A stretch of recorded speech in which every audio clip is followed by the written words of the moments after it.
If you are a fan of The Sopranos, then you'll certainly know our next guest, actor Steve Schirripa, best known for portraying Bobby on that popular HBO series. He also hosts a rewatch podcast called Talkin' Sopranos, co-authored a book, and he's now on tour for In Conversation with The Sopranos.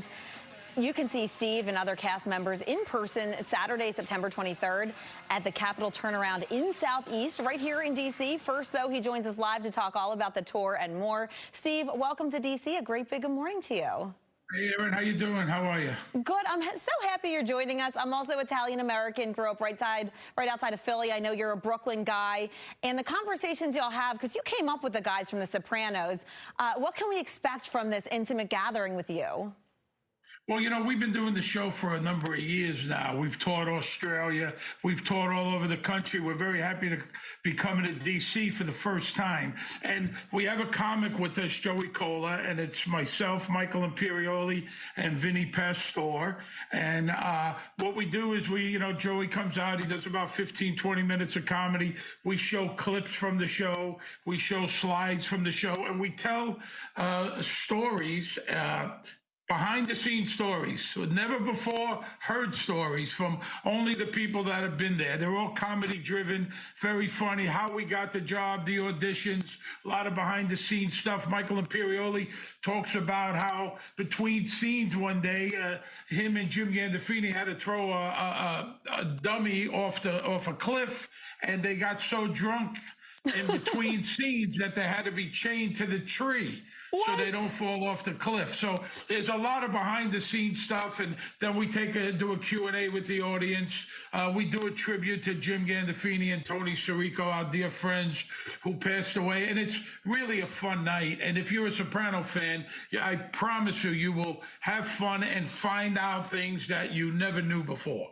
And that's part of the fun, right? Because you feel like family. We watch so many seasons of The Sopranos, so people to get to sit down and talk with you and ask all the questions that they've always wondered about and get that other side of, the camera angle of you guys just being real and who you are, not playing the characters, is super exciting.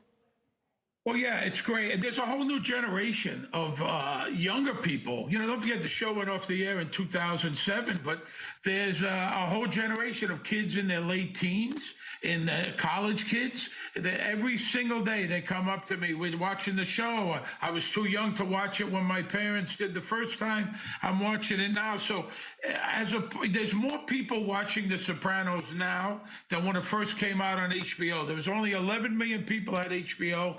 Now it's all over the world, literally, with streaming and everything. And it's really amazing that it just keeps on going, keeps on going. And if you ever want to ask a Soprano anything, this is your chance on September 23rd. Well, I got to switch gears a little bit because you are on our 11 a.m. Lion Lunch Hour show. I have a series, Cooking with Como. I love food. My dad, growing up, Mr. Como from Pittsburgh, his dad's cousin was Perry Como, if you're familiar with the Italian singer, and he loves gnocchi and meatball. That's his go-to dish. Nothing makes him happier than chocolate cake, gnocchi, and meatball. What's your Italian staple that you can't get enough of? Well, I tell you, I'm a big meatball fan, and there's not a lot of restaurants that make good ones, but Steve Martirano, who's a Philly guy, and Jerry Longo in Westerly, Rhode Island, make the best meatballs I've ever tasted. So I'm that, and I'm an eggplant parm guy, and a sauteed galamar and hot sauce guy. Ooh, that sounds good. Listen, I make a mean eggplant parm. Let me cook for you. Will you come into the studio and I'll make you eggplant parm? Erin, am I going to pass up a meal? Look at me. Come on. Listen, I want to cook for you eggplant parm. We can make meatballs. I make homemade meatballs. I got my own secret. Everybody in my family thinks they're the best cook, though. I'm sure you can relate to this. So if I tell you I make good meatballs, my sister will text me and say they're not as good as mine, because that's just how we roll. Right. Well, I'm willing to try both yours and your sister's meatballs. How's that? Listen, when we do our family reunions, you're coming to the Como family reunion. Every time I watch The Sopranos, I looked at it at the show, and it just felt like home to me, with you guys and the accents and everything from New York, Philly, all that. It's all the same, and it's all love for the Italian-American community, and I'm just really excited that you could join us on the show today.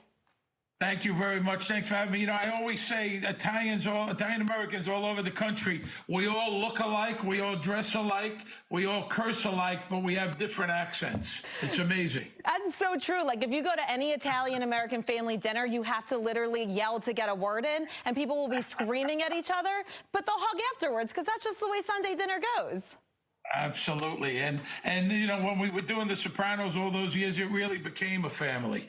We were together for 10 years, and, you know, we know each other's families, and kids were born, and guys got married, and girls, and it was just a really wonderful time in our lives. And that's why we love doing this show, and the fans just love it. And it's a lot of fun. You know, we try to do them about once a month, and it's a lot of fun. Well, looking forward to your visit to D.C. and the conversation. If you need a good bite to eat and you can't make it in for my cooking, Philomena, go there and get their meatballs. My niece, Ev, says it's the best meatball she's had in her life. Thank you so much for your time. I love it. Thank you very much. Take care.